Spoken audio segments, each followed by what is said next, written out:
नमस्कार। विश्व समाधान मंच प्यारा उत्तराखंड में आप सबका स्वागत है। भगवान शिव शंकर की पावन सोमवार के दिन सावन मास में जहां पूरे देश में शिव भक्तों ने शिव जी को जलाभिषेक किया, वहीं उत्तराखंड के प्रथम सोमवार के दिन दूरस्थ गांव में भी जहां ये कांवड़ की प्रथा नहीं थी, आज खबरिया चैनलों और इंटरनेटी दुनिया ने गांव गांव तक कांवड़ पहुंचा दिया। खासकर बद्रीनाथ के सुदूर क्षेत्र नारायणगढ़ क्षेत्र में भी आज मृत्युंजय महादेव से लेकर कोठलेश्वर महादेव दूरस्थ क्षेत्र में कांवड़ यात्रा का भव्य स्वागत किया गया। भक्तों ने कर्णप्रयाग से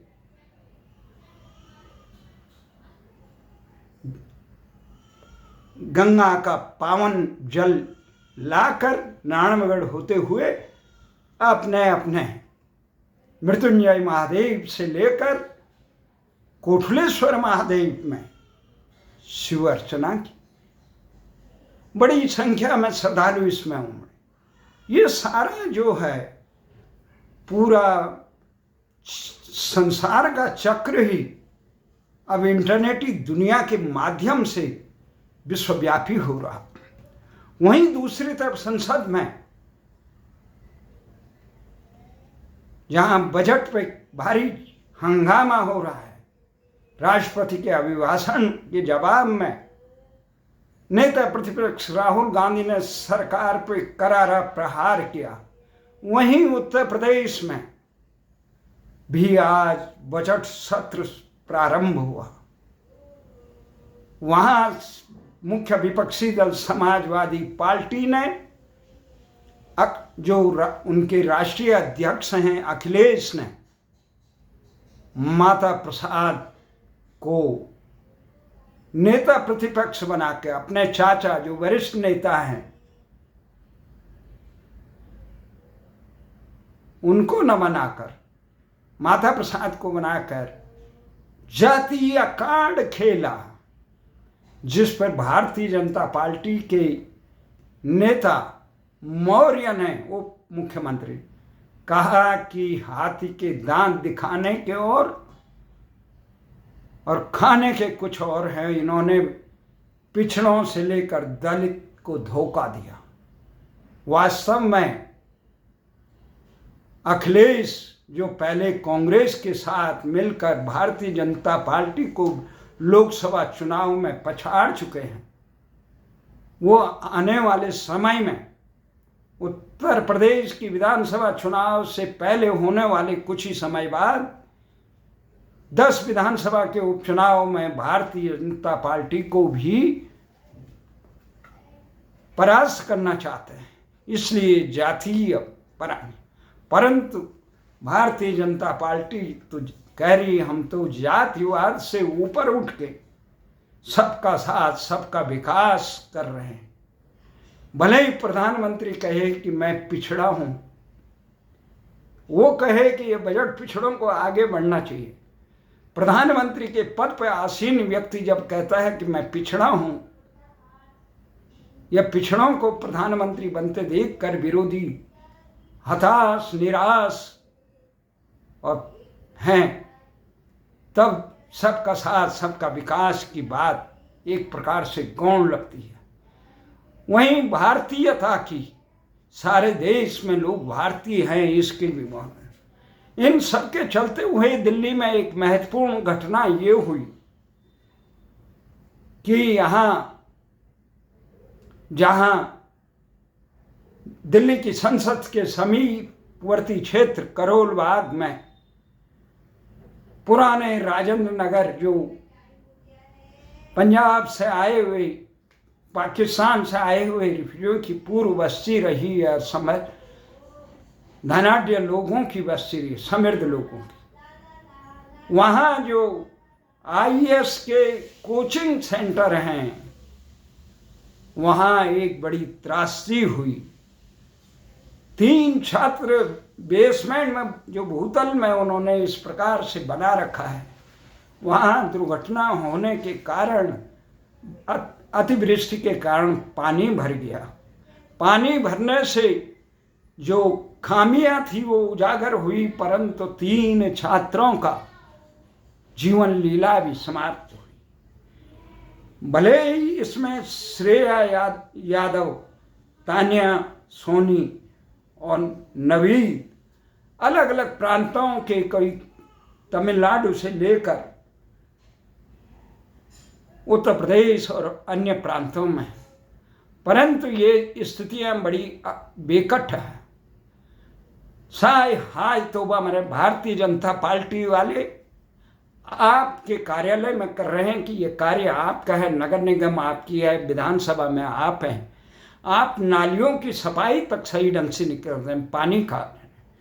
वहीं दूसरी तरफ ये सबसे बड़ी स्थिति है कि आम आदमी पार्टी लेफ्टिनेंट गवर्नर के यहाँ प्रदर्शन कर रही, अपने कार्यों को करने के बजाय, बारिश आनी है उससे पहले नालियों को खामी, 3 बार इसकी शिकायत की गई। शासन प्रशासन पूरा तंत्र कुंभकर्णी नींद में सोया है, उसका खमियाजा आम जनता। अब जब ये दुर्घटना होगी आनंद फानन में, कई केंद्रों को, कोचिंग सेंटरों को के भूतल के जो बेसमेंट है उनको सील कर दिया गया, और उसके बाद यहाँ पे कई छात्र ये बता रहे हैं कि इनकी संख्या ज़्यादा है, कई उनके साथी अभी गुम भी हैं। ये कौन? भले ही दिल्ली पुलिस ने दिल्ली नगर निगम के अधिकारियों को भी इसमें बुला लिया, परंतु शासन प्रशासन का ढुलमुल रवैये से किसी को विश्वास नहीं हो रहा है कि गुनाहगारों को, भले ही 7 लोगों को इस संस्थान के संचालक से लेकर बेसमेंट के, और जिसके से टक्कर हुई दीवार, गेट टूटा, उस कार के मालिक से लेकर 7 लोगों को गिरफ्तार किया गया। पर असली गुनाहगार वो लोग हैं, जैसे फायर अग्निशमन दल, वहाँ अग्नि की व्यवस्था ठीक है, पानी की निकासी की ठीक है, ये प्रमाण पत्र संस्थान दिल्ली नगर निगम देते हैं, दिल्ली अग्निशमन दल देते हैं, परंतु वो प्रमाण तो दे देते हैं, पर उन स्थानों पर जाने की जहमत नहीं उठाते हैं। इसके कारण ये हुआ, केवल भ्रष्टाचार के कारण ये हुआ। दूसरी बात ये है, व्यवस्था में लोग ये कह रहे हैं, आज भारतीय जनता पार्टी के नेता, छात्र इकाई के स्वतंत्र चिंतक सती जी कह रहे थे, विजय सती विद्यार्थी परिषद के रहे, उनका कहना है कि ये दिल्ली नगर निगम के उच्च अधिकारी जो स्थानीय, जिसकी जिम्मेदारी है, और वहाँ के क्षेत्र के थाना प्रमुख को इस बात के लिए, तत्कालीन थाना प्रमुख को इसका जिम्मेदार बनाना चाहिए और उनके खिलाफ मामले दर्ज होने चाहिए। जब तक ऐसा काम नहीं होगा, एक ये आबो हवा है कोचिंग की। पहले तो जब हम अपने समय में उत्तराखंड से दिल्ली में आए, हम ट्यूशन पढ़ना भी अपनी गैरत के खिलाफ समझते, हमारे पिताजी कहते थे ट्यूशन पढ़े। भले ही हमारे स्कूल में, पदमनगर स्कूल में 10वीं कक्षा के पेपर मार्च में होते थे, जनवरी फरवरी तक कोई अध्यापक हमारी कक्षा में नहीं आया था। उन समय बाढ़ का समय था, नहीं आए। उसके बावजूद हम अपनी पढ़ाई की, और तमाम विकट परिस्थितियों में हमें पता नहीं कहाँ का स्वाभिमान था कहाँ हमारे माथे पे ये बैठ गया ट्यूशन गलत चीज है। हमें क्या पता है कि पूरी व्यवस्था को पंग बनाकर देश के हुक्मरान ये समांतर व्यवस्थाएं इस देश में जीवित बनाकर पूरे शिक्षा व्यवस्था को पंगु बनाया है, जिसका खमियाजा हम जैसे ग्रामीण क्षेत्रों से आने वाले आम विद्यार्थियों में पड़ता है, जो जीवन में भविष्य में कुछ दिशाहीनता, ना हमें कुछ क्यों पढ़ रहे हैं, किस लिए पढ़ रहे हैं, इसका भान था। जैसे ही पढ़े, कॉलेज में गई तो वही माहौल देखा। आदमी अपने बस पे कर ले तो कर ले, व्यवसाय आदमी को पंगु बनाने के लिए लगी। देश का दुर्भाग्य है कि जो व्यवस्था जिस चीज के लिए बनी है, जो संस्थाएं कानून व्यवस्था रोकने के लिए बनी है, उन्हीं के सह नाक के नीचे अराजकता को संरक्षण दिया जाता है। और तमाम शिक्षा प्रणाली हमने ये देखी कि भारतीय शिक्षा प्रणाली नहीं है। देश में ये जो IAS PCS का जो हवा है, हनक और सनक के लिए लाखों युवा देश की गली गली में तिरसते हैं। दिल्ली में ये IAS एग्जाम जो सिविल सर्विस एग्जाम के लिए थी, पहले आज़ादी का समय था जो ICS का था, उस समय सुभाष चंद्र बोस जैसे नौजवान थे जो ICS में उत्तीर्ण होने के बाद भी राष्ट्रभक्ति के जुनून को लेकर अंग्रेजों की गुलामी करने के लिए तैयार नहीं थे। और आज ये समय है जब हम देखते हैं कि देश सेवा का कहीं दूर तक न सिविल सर्विस में है, न किसी सेवा में, चिकित्सा सेवा में दूर दूर तक नहीं है। ये नेट परीक्षा का अभी इतना हाई तोबा हुआ, लाखों छात्र हैं। दूरस्थ क्षेत्र में, ग्रामीण क्षेत्रों में चिकित्सा सेवा देने के लिए नर सेवा ही नारायण सेवा भले ही कही जाती, परंतु देश का ये लाखों रुपया इन सरकारी संस्थानों में पढ़ाने के लिए इन छात्रों पे लगता है, वो लोग वहां जाने के लिए तैयार। इस प्रकार की लचर व्यवस्थाएं इस देश की सरकार ने जानबूझ के बना रखी है। और वो किसके लिए? वो व्यवसाय, क्रूर व्यवसायीकरण का, शिक्षा का व्यवसायीकरण, धर्म का व्यवसायीकरण, चिकित्सा का व्यवसायीकरण, न्याय का व्यवसायीकरण, अंध व्यवसायीकरण, शासन का व्यवसायीकरण। आम आदमी को न्याय नहीं मिलता है, भारतीय भाषाओं में न्याय तक नहीं मिलता। क्या न्यायाधीश बोल रहे हैं, क्या वकील बोल रहे हैं, अधिवक्ता, ये पीड़ित को भी नहीं पता, आरोपी को भी नहीं पता। भारतीय भाषाओं में नहीं। ये लोकतंत्र की कौन सी ऐसी परंपरा भारत में थोपी गई है 77 साल में? देश के हुक्मरानों में केवल चुनाव जीतने और सत्ता की बंदर बांट करने के आलय कोई समय नहीं है। जिस प्रकार से देश के नौनिहालों में एक सनक हनक देश सेवा का रहता, देश को कैसे आगे बढ़ाए उस चीज का रहता, तो हमें बहुत खुशी होती। देश की हालत ये बदहाली नहीं होती है। देश की ये मैकाले की शिक्षा व्यवस्था से निकले हुए ICS, IPS, इंजीनियर, डॉक्टर, यांत्रिकी, तो तथाकथित नेता, NGO, समाज सेवी, ये लोग केवल धनार्जन के लिए, निस्वार्थ के लिए है। देश सेवा का कोई लेना देना नहीं। अगर देश सेवा का जरा भी लेना देना होता था, 77 साल से देश अपने नाम के लिए नहीं तरसता। 77 साल से देश अपनी भाषा के लिए नहीं तरसता। 77 साल से देश अपने इतिहास के लिए नहीं तरसता। 77 साल से देश भ्रष्टाचार की ज्वाला में खत्म नहीं होता। 77 साल हो गए, देश का आम नागरिक भारतीय नहीं है। उन्हें जातिवाद की श्रृंखलाओं में बांट गया। बड़े गर्व से संसद से लेकर सत्ता के मठाधीश, टिकट बंटवारे से लेकर सब केवल जाति का ढिंगोना खेल खेल रहे हैं। आम भारतीय कहाँ गया? अल्पसंख्यक, बहुसंख्यक, जातीय उन्माद और संप्रदाय तनाव इस राष्ट्र को किस गर्त में ले जाएगा? ये कुछ नहीं है।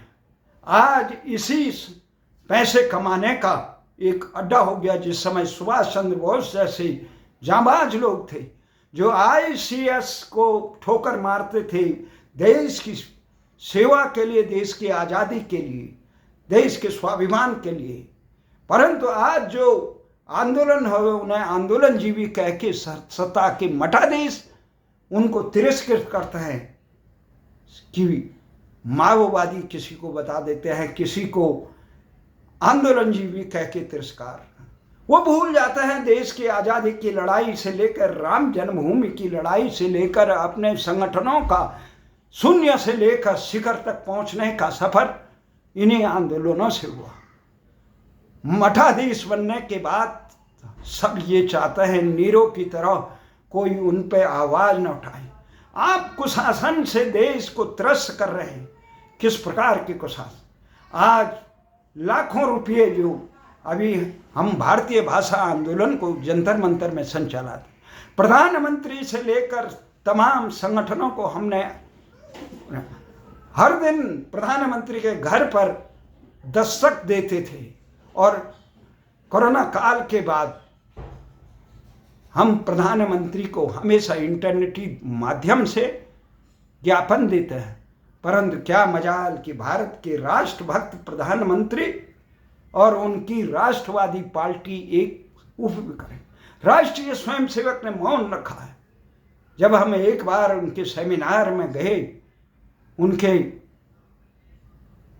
तो वहां किस प्रकार से हमें घुमाने का चक्र क्या है। भारतीय भाषा आंदोलन के सिपाही हम गए थे। तो ये तमाम चीजें हैं। आज इसी उदासीनता के कारण आम जनता शिक्षा, चिकित्सा, न्याय, शासन और सम्मान से कोसों दूर है। सब सत्ता व्यापार, विद्या व्यापार सार्वजनिक। आज जो भारतीय प्रशासनिक सेवा का हवा है उससे किस प्रकार से उसमें सुभाष चंद्र बोस जैसे राष्ट्रभक्त बहुत कम, वहां पूजा खेटकर जैसी प्रशिक्षु निकलते हैं जो प्रशिक्षण के दौरान ही सत्ता की हनक अपने पास रखना चाहते। किसी भी प्रकार से सत्ता को हम हमारे पास रही, जो आम जनता को क्या समझते हो। जिस कल्पना से अंग्रेजों ने इस भारतीय प्रशासनिक सेवा की नींव रखी, उसी कल्पना को साकार करते हैं ये लोग। इनका भारतीयकरण अभी तक इनको लोकशाही के कौखों तक नहीं सिखाया गया। ये केवल शोषण करने का आम जनता को। मुझे नहीं पता कि मसूरी की लाल बहादुर शास्त्री अकादमी में इनको किस प्रकार का प्रशिक्षण देता है। हमारे गांव से भी एक भारतीय प्रशासनिक सेवा का हमारे दोस्त के बेटा निकला और दूसरा एक भारतीय प्रशासनिक सेवा में निकला, एक सिविल सर्विस को पार करके निकला। वो भी उस अपनी व्यवस्था में है।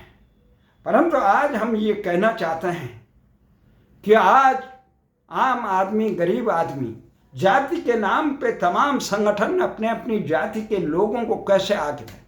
किस प्रकार से भारतीय देश में कश्मीर के युवा को प्रथम निकाला गया। जब उसने राजनीतिक पार्टी बनाई तो उसने IAS छोड़ा, उसके बाद उसने पार्टी बनाई, उसके बाद उसने फिर पार्टी बंद कर दी, उसके बाद फिर उसे सिविल सेवा परीक्षा में पारित था वो, फिर उसे भारतीय प्रशासनिक सेवा की परीक्षा में वो सेवा में ले लिया गया। तो ये तमाम चीजें हैं। किस प्रकार से क्या होता है। पूजा खेट कर ही नहीं, न जाने कितने खेट कर इस व्यवस्था की कमजोरी का फायदा उठाकर इस सेवा में घुस गए। और उनका एक दूर तक हमारा एक मित्र था, हम जब सीसेट आंदोलन में मॉरिस नगर से तमाम साथी आते थे, इसमें पप्पू यादव भी आते थे, और तमाम हमारी भारतीय भाषा आंदोलन के शीर्षक श्यामरुद्र पाठक से लेकर हमारे दिल्ली विश्वविद्यालय के प्रोफेसर थे, वो भी आते थे, और वो तमाम छात्र नेता भी आते थे जो मॉरिस नगर में थे। तो हमारे साथी एक भारतीय भाषा आंदोलन के पांडे थे, उन्होंने एक को पूछा, एक आपकी एक कमी है, आपने भले ही बीएड कर दिया, सारी चीज़ें कर ली, परंतु आपका सामाजिक होना ये सिविल सेवा परीक्षा के लिए घातक है। उन्होंने खुद का कहा कि मैं भी अमेठी रायबरेली से इलाहाबाद में इसी की तैयारी के लिए करना किया, और मैं असफल इसीलिए हुआ कि मैं सामाजिक चिंतनों में रहता। अगर सामाजिक चिंतन छोड़ के एक निष्ठ लक्ष्य पे काम करूं तब आगे बढ़े। और जो आदमी समाज से कटा हो और इस परीक्षा में पास हो गया हो, वो ये परीक्षा का आवरण ये है, वो अपने को श्रेष्ठ मानते हैं, आम जनता को भेड़ बकरी की तरह। बहुत कम होते हैं ये आईएएस अधिकारी जो आम जनता की सेवा का अपना फर्ज समझते हैं, जो सुभाष चंद्र बोस की तरह देश सेवा को अपना फर्ज समझते हैं, ऐसे बहुत। जब तक हम भारतीय भाषा के अनुसार भारतीय नैतिक मूल्यों की शिक्षा इस शिक्षा व्यवस्था में नहीं देंगे, हमने इंग्लिश एजुकेशन एक्ट को यहाँ पे आत्मसात करके यहाँ पे कॉमनवेल्थ की गुलामी स्वीकार कर रखी है। इस वजह हम भारतीय, ये पूरा तंत्र है, ये भारतीयों के शोषण के लिए अंग्रेजों ने बनाया। हम भारतीय तंत्र को अभी तक ले, इसी शोषण तंत्र के ललक और हनक और सनक को देखते हुए आज दिल्ली में कितने आईएएस का केंद्र है, आईएएस परीक्षाओं का, सिविल सर्विस परीक्षा, मॉरिस नगर से लेकर रूपनगर, शक्तिनगर से लेकर old Rajendra Nagar, Connaught place से लेकर ये भरा हुआ है। जिस प्रकार से सीए का केंद्र यहाँ दिल्ली में लक्ष्मी नगर शकरपुर में है, लाखों बच्चे तैयारियां करते हैं, उसी प्रकार मेडिकल चिकित्सा का केंद्र कोटा में बना हुआ है। कितने बच्चे इस दबाव के आगे अपने प्राणों को विसर्जन कर देते हैं। तो ये तमाम चीज़ें हैं, परंतु हम उस स्कूली व्यवस्था को, शिक्षा व्यवस्था को इस योग्य नहीं बना पाए कि जो हमारे छात्र विद्यार्थी आज भारतीय नेट सेवा का अधिकांश 99% विद्यार्थी दूरस्थ और ग्रामीण क्षेत्रों को तो छोड़िए, दूरस्थ जिला मुख्यालयों पर जाने के लिए तैयार नहीं है। करोड़ों रुपए खर्च कर रहे हैं, लाखों रुपए खर्च कर रहे हैं, कहीं सेवा भाव का कहीं दूर तक नहीं है। लोग तरस रहे हैं चिकित्सा के लिए, और योजनाएं बन रही हैं दुनिया भर की, किसके लिए? हवाई योजना। ये तमाम चीजें हैं। जब तक नीति और नियत शासकों की बहुत मजबूती से नहीं, जिस प्रकार से मजबूती से, इच्छा शक्ति से उत्तर प्रदेश के मुख्यमंत्री योगी आदित्यनाथ ने उत्तर प्रदेश में कई दशकों से अपराधीकरण हो चुके, माफियाओं के आतंक में जमींदोज हो चुके उत्तर प्रदेश को उबार कर एक उत्तम प्रदेश बनाने का काम किया। भले ही अवसरवादी आज उनका विरोध कर रहे हैं, जातीय मंशा से लेकर केंद्रीय नेतृत्व इतना खुदगर्ज बन चुका है कि चुनाव के समय उनके विरोध की बातें हो रही, जबकि केंद्रीय नेतृत्व के खिलाफ कहीं भी एक आवाज उठाने वाले बंगाल के अधिकारी नेता को तुरंत चुप कराया जाता है। किसी को नहीं। कोई दिल्ली में आके जो वहाँ उत्तर प्रदेश में कह रहे हैं कि संगठन सरकार से बड़ी होती है संगठन, वो दिल्ली में आके मोदी जी और अमित शाह को बोल सकते हैं? कभी नहीं। वो कह सकते हैं कि आपने जीत की गारंटी ली थी, आप हार का टिकरा उस व्यक्ति के पास थोपना चाहते हैं जिसने उत्तर प्रदेश को माफिया मुक्त करके एक इतना महत्वपूर्ण किया, जहां इस प्रकार से तमाम दंगा से और आगजनी से लिप्त रहा उत्तर प्रदेश शांति प्रिय राज्य बन गया। उनका सम्मान करने की जगह आप अपने निहित स्वार्थ के लिए अपने प्यादों को उनके खिलाफ कर रहे हैं। न ये भारतीय जनता पार्टी के हित में है, न प्रदेश के हित में है, न देश के हित में है, क्योंकि देश के हितों के लिए रक्षा करने के लिए इस प्रकार के आदित्यनाथ योगी जैसे, जिनके कथनी और करनी में अंतर नहीं, देश को सख्त जरूरत है। वहीं आज हम देख रहे हैं भारत कितने संकटों से गिरा हुआ। जिस प्रकार से भले ही यूक्रेन में जिस प्रकार से लड़ाइयां हो रही है, उसके बादल भले ही अब यूक्रेन रूस का पानी सर से उतर गया, किसी भी समय पुतिन यूक्रेन को सबक सिखा सकता है। परंतु दूसरी तरफ ये तमाम मुस्लिम देश, तुर्की, लेबनान, यमन, ईरान, ये अब इजराइल के खिलाफ एक मजबूत लड़ाई कर रहे हैं और इस लड़ाई में इजराइल को मिटाने का काम कर रहे हैं। इजराइल अपने हितों की रक्षा के लिए बहुत मजबूती से कर रहा है। ये लड़ाई केवल इजराइल के खिलाफ नहीं है, आने वाले समय में यही लड़ाई भारत के खिलाफ भी हो सकती है। इसलिए भारत के शासकों को जो ये अग्निवीर का भूत सवार है उसे उतार देना चाहिए। हमारे खिलाफ पूरे नाटो देश, अमेरिका के नेतृत्व में नाटो देश हमारी एकता और अखंडता को तबाह करने के लिए तुले हुए हैं। किस प्रकार से वो भारत की छवि मानवाधिकार से लेकर तमाम उस पर खराब कर रहे हैं, जिस प्रकार से उन्हें भारत विरोधी लोगों को प्रश्रय दे के भारत के खिलाफ अलगाववाद को हवा देने का काम कर रहे हैं। अमेरिका और कनाडा से लेकर इंग्लैंड आदि देशों में इस प्रकार के तत्वों को संरक्षण देने का काम और कोई नहीं कर रहा, अमेरिका और उसके नाटो देश कर रहे हैं।